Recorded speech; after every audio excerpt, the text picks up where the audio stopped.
Sa video na 'to, gusto kong ikwento sa inyo ang iba't ibang, businesses na pinasok ko sa Dubai. Marami sa mga businesses na 'yon fail. Marami din naman ng ang naging successful ako, meaning kumita ako dun sa businesses. And, sa video na 'to gusto kong i-share sa inyo yung mga natutunan ko, ang mga bagay na nagkamali ako at, sana matuto kayo dun sa mga 'yon para i-implement nyo yung mga success, tapos huwag nyo i-implement yung mga nagkamali ako. So everyone, this is Coach Rice, this is Business Mentors Inc. Itong channel na to, it's a passion project sa akin kasi talagang malapit sa puso ko ang investing, malapit sa puso ko yung mga business topics. I can talk about it for a whole day and hindi ko lang alam kung may makikinig, pero yeah, let's dive deep sa mga natutunan ko sa mga businesses ko sa Dubai. Noong 2000 and, hindi ko na mailala exactly kung anong month, pero it was 2013, 2014, bumili ako ng isang salon na ang pagkakamali ko dito sa pagbili ng salon na ito ay hindi ko talaga inalam yung aktual na sitwasyon ng salon. Yung mga may-ari, mga Indian sila na may pinakita na ito yung kinikita buwan-buwan, ito yung gastos buwan-buwan, tapos may neto na ganito kalaki buwan-buwan. So, doon lang ako nag-focus, doon sa financials. Whereas, in fact, hindi rin naman ako sigurado kung talagang totoo ba yung mga papel na pinakita nila sa akin. So, nagkaroon ng siguro mga 2 weeks, napakabilis nung na yon. Nung transition from me, pagpunta doon sa salon, nakita ko yung mga gamit, and mind you, i-share ko din yan maya-maya. And then, tinignan ko yung books nila, na yun na nga, sinasabi na kumikita sila. And after 2 weeks, nagkaroon ng bentahan, nagkaroon ng bayaran, and after 2 weeks, instantly, isa na ako may-ari ng salon. The thing is, wala naman ako experience sa pag-manage ng salon. That's one. And number 2, wala akong alam talaga sa pagkukulot, sa pag-straight. Alam ko lang, i-straighten yung buhok ko, i-manage ko yung pagbo-blow dry ko. But that's not even, those will not even cover the basics. Hindi ako marunong maghawak ng tao. Pag nag-run ka ng salon, marami kang taong kailangan eh. At ang daming gamit. Kasi yung mga maliliit na bagay, lahat yun i-consider mo eh. Tapos may cleanliness yan, may safety procedures yan from the government. So lahat yun wala talaga akong alam. Nag-focus lang ako sa kinikita. Which is one major mistake na gusto kong i-share sa inyo. Kung hindi kayo passionate, the word passionate is overused actually, pero ito yung katotohanan. Kung hindi kayo talagang personally involved, wala kayong interest doon sa isang industriya, para sa akin, wag niyong pasukin. Kasi kung wala kayong interest, tapos ang motivation mo lang talaga is yung kinikita sa isang business na yon o doon sa industriya na yon, it is bound to fail unless during the course of your business, talagang magugustuhan mo siya, mamahalin mo siya, etc. Kaya lang, bakit iintayin mo pa yon from the get-go? Alam mo na hindi yun ang iyong passion project or hindi yun ang iyong passion industry. So, kung hindi ka deeply involved doon sa industry or doon sa business, I definitely suggest na huwag. Kasi, I own that business. Guys, sa Satwa ito. Sa lahat na nasa Dubai, sa Satwa ito. I own that business for 1 month. After 1 month, doon nag-kick in yung realidad na, hindi ko siya kaya. Kasi kailangan maglinis, kailangan mag-manage ng tao, kailangan i-manage mo yung lahat ng equipments, i-manage mo ang license, i-manage mo ang napakaraming samot-saring bagay. After 1 month, I decided na ibenta yung business. Ang kagandahan lang nito, nabili ko yung business ng 100,000 dirhams, which is a lot of money really during the time. And until this very moment, malaking pera siya. At after a month nilagay ko siya sa sa Dubizel. Nilagay ko siya sa Dubizel, marami nagkaroon ng interest. And then, merong isang buyer na talagang nag-pursue siya. At nabenta ko yung business ng 200,000 dirhams. So, kumita ako ng doble. Pero Pero the thing is, it was a strike of luck. Talagang luck lang siya. Hindi siya yung sasabihin ko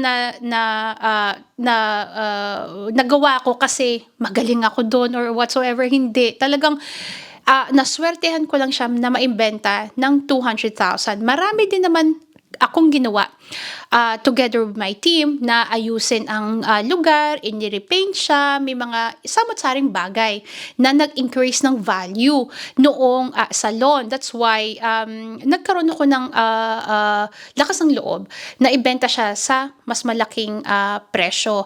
Pero yung business kasi na yun, hindi siya yung buy and sell, hindi siya, it's not something na long term. And therefore, dun ko na-realize na hindi ko kaya na mag-manage, hindi sensible sa akin na bumili ng isang business na running na kasi ang daming nangyayari in the background na wala akong alam. And therefore, after that, sabi ko sa sarili ko, mag-start ako ng business na akin. Kasi gusto ko talaga from the ground up, alam ko. Eto naman siya, nag-start ako ng isang bakery shop, Filipino novelty bake shop na kumuha ako ng isang malaking space para sa napakalaking operations kung saan bibili ka ng equipments, ando dun yung separate space para sa baking, tapos mayroon kang shop para talaga sa dining, etc. Ang major mistake ko doon is napakalaki ng capital expenditure ng isang restaurant, ng isang bake shop, ng isang brick and mortar na business. Sobrang laki. And on top of that, hindi mo kayang i-calculate talaga kung ano yung mga pwedeng maging additional cost. Kasi maraming regulations ang lumalabas, lalo na pag food industry, lalo na sa UAE. Kasi may isang regulation na hindi naman siya nag-exist. After 1 week, magkakaroon na naman bago. So additional cost na naman yon. Ang contractors, ay grabe, napakasakit sa ulo. Yung promise na after 2 weeks madideliver, wala yan. Magiging 2 months, magiging 5 months, sobrang tagal. Talagang nature na ng isang contractor na delay sila sa delivery ng kanilang mga projects. So, yung space na nirent ko noon, that was in International City, as in from the ground up talaga. Yun naman talaga yung nasa isip ko, ground up. So talagang binakbak yung mga walls, nag-create ng separation para sa baking, para sa counter kung saan ibibenta yung mga products, and then may dining. Sobrang laki ng puhunan sa ganong klase ng business. And another thing is, during that time, ang iniisip ko is, kung malaki din yung renta on a monthly basis, that was 6,000 I believe every month. So sa isip ko noon, okay lang malaking renta kung kaya ko naman kitain.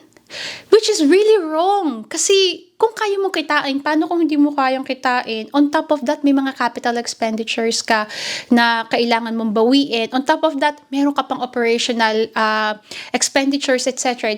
So, yun is another fail. Sobrang mali. So, I ran the business siguro mga 1 taon, hanggang dumating ako sa point na sobrang exhausted ako, physically, mentally, spiritually, talagang wala ng buhay. Kasi ang buong araw, buong buwan, buong linggo, every second of the day, nakafocus doon sa business at paano siya i-operate, paano siya i-grow, paano magkakaroon ng benta. After 1 year, I decided to sell that shop. Ang kagandahan lang is, nabenta ko siya ng break-even lang doon sa aking capital expenditure. So, kung ano man yung inilabas ko, nabawi ko lang siya. As in, sakto lang, walang kita. Pero, the good thing is, syempre, I learned na naman na, okay, it could be an option, pero really, bakit ka magtatayo ng isang business kung pwede ka naman bumili ng isang business na existing na meron ng equipments, na meron ng building, na meron ng operations. Pero more than that really is, gugustuhin mo ba talagang bumili or mag-run ng isang business na merong actual shop? Kasi ang business na gano'n, na may actual shop, brick and mortar, napakahirap niyang i-scale. Yan din ang natutunan ko noon. Paano mo palalaguin ang iyong business na mahirap i-scale? Hindi katulad ng halimbawa subscription. Halimbawa, mas madaling palaguin ang subscription kasi yung product mo yan lang siya nagawa mo na siya, hindi mo na siya paulit-ulit na gagawin para ibenta sa ibang tao. So, nag-create ka na isang product na paulit-ulit mo lang ibebenta. So, yung marketing mo and sales operations mo, yun ang talagang pagtutuunan mo ng pansin. Kasi yung product mo, syempre, i-develop mo siya. Nevertheless, hindi siya yung paulit-ulit mong gagawin. So, yan, ang natutunan ko sa aking pangalawang business. Nag-invest din ako sa mga restaurants. At ang common na mistakes ko doon is hindi talaga ako deeply involved or deeply knowledgeable yung actuality ng situation ng mga restaurants na pinag-investan ko. So, masyado ako nagtiwala doon sa plan on paper ng mga restaurants. Kasi ano sila mga Filipino din naman kasi sila, nasa UAE, maayos kausap. Mayroon akong ibang investors din na nag-invest doon sa business na yun, at ang information na binibigay nila sa akin, may positives, may negatives. Para naman sa akin, ganun naman talaga may positives, may negatives, laging ganun. Walang 100% na positive na isang kumpanya or isang business operations. But the thing about it is, hindi ko talaga ni-research deeply kung ano talaga ang totoong sitwasyon ng businesses na yon. Nag-invest ako sa 2 businesses. Yung isa is sa DERA, yung pangalawa is sa Business Bay. Totally opposite yung kanilang markets. So, pero at the end of the day, pareho yung kinalabsan or result ng mga businesses na ito. Pareho silang nag-fail. At really, ang failure nila, ang commonality is mahirap siyang i-manage, napakahirap. Malaki ang capital expenditure, that's one, and malaki ang kailangang pera para i-run yung business on a daily basis. Pangatlo, mababa ang margin rate ng food and industry kasi napakaraming expenses.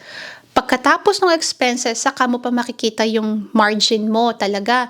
Nag-range lang yan between 5 and 10%.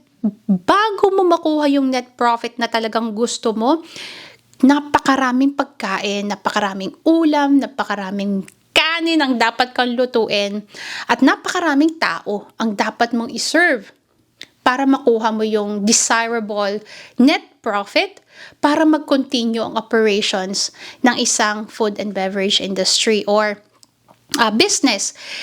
After those investments, I decided hindi na. I will never, ever invest sa food and beverage industry. The reason kung bakit paulit-ulit ako nag-invest noon is because nakita ko kasi ang growth ng economy ng Dubai during that time when it comes to food and beverage, sa food industry. Kasi lahat ng tao sa Dubai talaga on a daily basis, almost, kumakain sa labas. Ako lang noon 4 times in a week, lumalabas ako. At hindi lang ako yon. The people that I know, the people around me do the same. May mga tao pa nga na 7 times in a week kumakain. So there was really, or until this moment, meron talaga siyang increase of demands, meron talagang business, merong market. Pero ang question kasi is, paano yung operations, paano yung net profit? Yung mga companies talaga na nagta-thrive, yan yung mga companies or mga restaurants na sobrang maraming finances at talagang kaya nilang i-sustain ang kanilang operations kahit hindi sila kumita ng 3 taon. As a matter of fact, pagdating sa food and beverage industry, napakataas ng failure rate. More than 80% na nag-start ng restaurant, they fail within 1 year to 2 years. So, pag nag-stay ang isang company after 3 years, yon, meron ng capability really to live yung company na yon.